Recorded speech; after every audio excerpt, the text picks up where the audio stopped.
sia-sia pengorbanan kami bila tidak ada kerjasama di antara kita.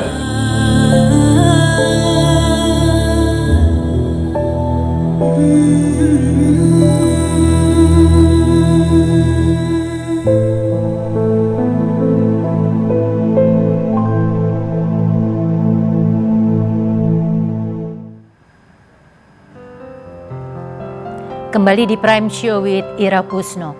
Minggu ini jagat sosial media sempat dihebohkan dengan tagar Indonesia Terserah.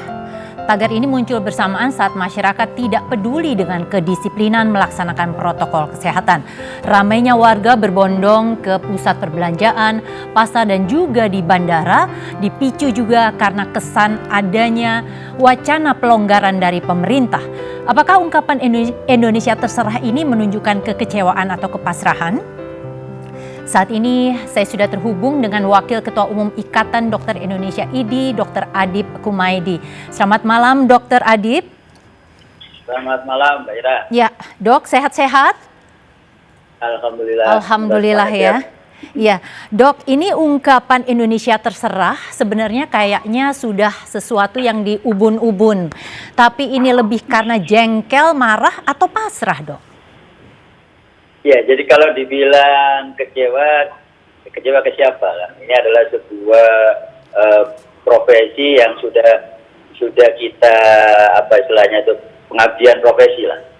Profesi yang sudah kita pilih. Jadi kami tenaga medis, perawat itu tidak mungkin untuk menyatakan ini adalah sebuah kekecewaan. Tidak mungkin juga kami marah karena kami marah pada siapa?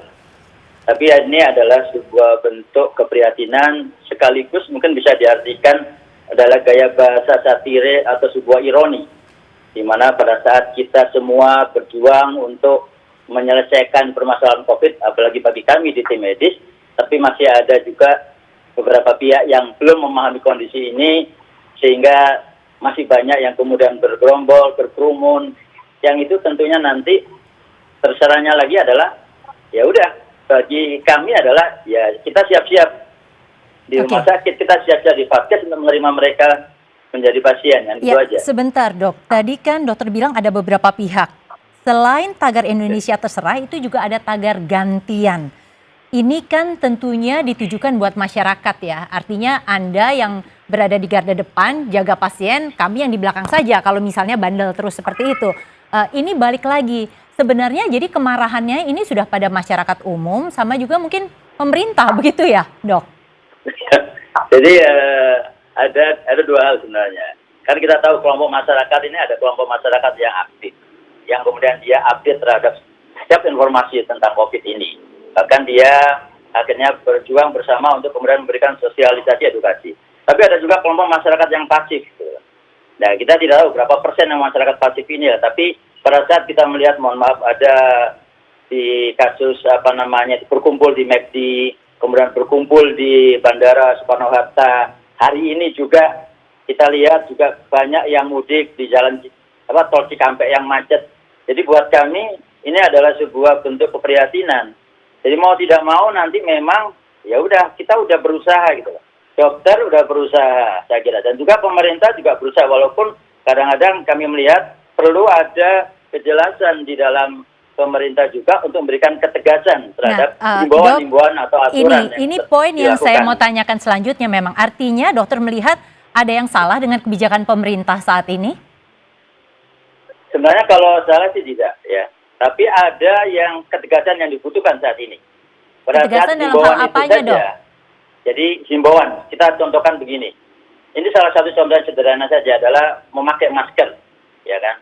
Memakai masker kalau kita menganalogkan dengan itu adalah memakai helm. Memakai helm itu dulu banyak kasus kematian karena cedera kepala, karena tidak pakai helm. Tapi sejak tidak memakai helm itu ditilang, maka angka kematian terkait dengan cedera kepala itu jadi turun. Seperti halnya ini juga. Jadi paling tidak harus ada sebuah aturan ketegasan, kalau tidak pakai masker didenda. Itu sebuah hal yang bukan hanya soal ada di pemerintah. Bukan soal aturannya saja yang harus lebih tegas, tetapi juga ini soal penindakan terhadap pelanggarannya ya, Dok. Ini yang kelihatannya masih lemah. Ini saya kira betul, ada beberapa daerah yang mencontohkan dengan baik. Artinya beberapa daerah yang kemudian membuat aturan-aturan yang lebih tertib, ya, aparat yang langsung turun ke lapangan untuk menertibkan pada masyarakat. Tapi ada juga yang kita lihat juga ada yang memang tidak. Jadi saya kira ini perlu langkah bersama. Dan tentunya peran serta ini bukan hanya dari pemerintah dan kami di tim medis saja, masyarakat juga harus menjadi garda terdepan untuk bisa memahami kondisi ini. Ya dok, ini kan hari ini pencapaian puncak tertinggi dari sebelum-sebelumnya jumlah kasus hampir 1.000 dok, 973. Ya. Yang dokter lihat ini apa dok? Memang tadi mungkin ada kekurang tegasan dari pemerintah, masyarakat tidak disiplin, atau jangan-jangan karena jumlah kasus ini sampelnya menumpuk di laboratorium baru bisa dibuka saat ini sehingga angkanya langsung melonjak? Ya, ada dua hal. Satu, karena sekarang kemampuan percepatan testing.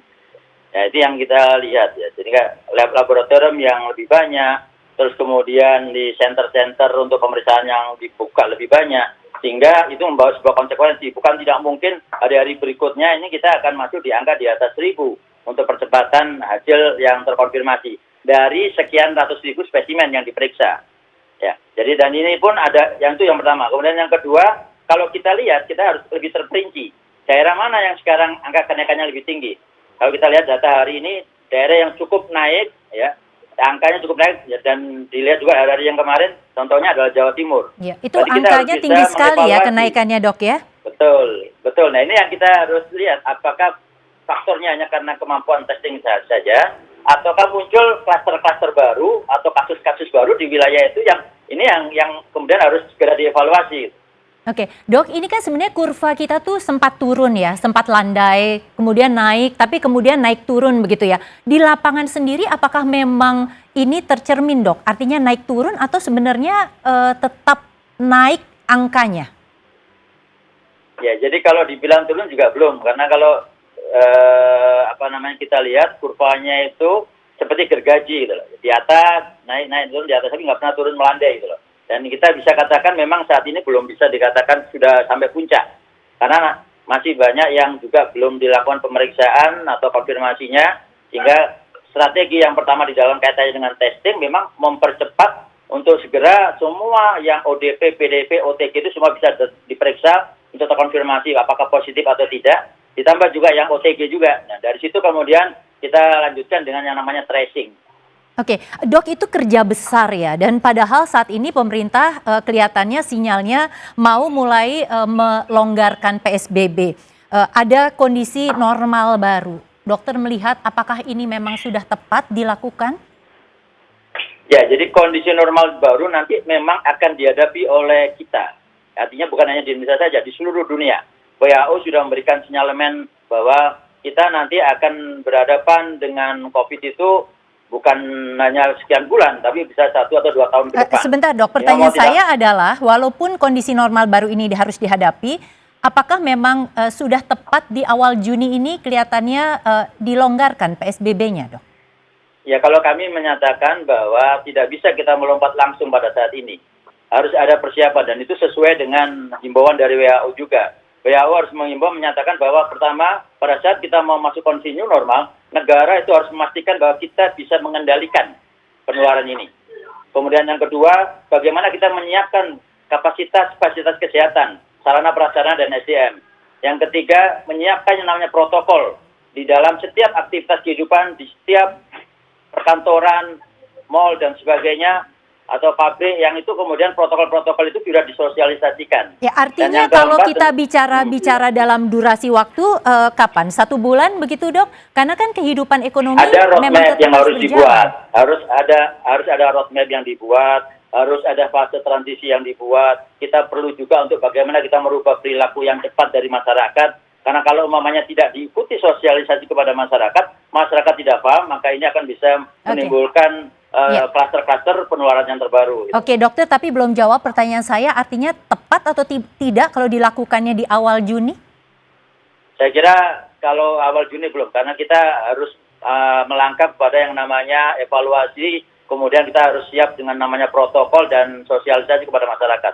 Oke, baik. Terima kasih Dr. Adib telah bergabung bersama Prime Show with Ira Kusno. Sehat-sehat terus ya dok.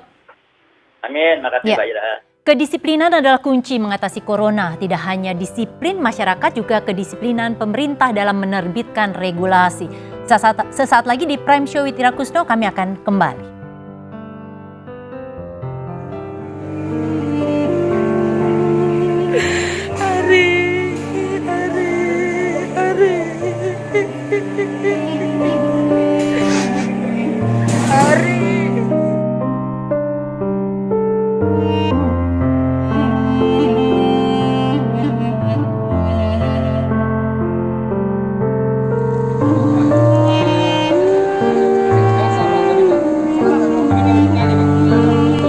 Bayangin puasa baru buka.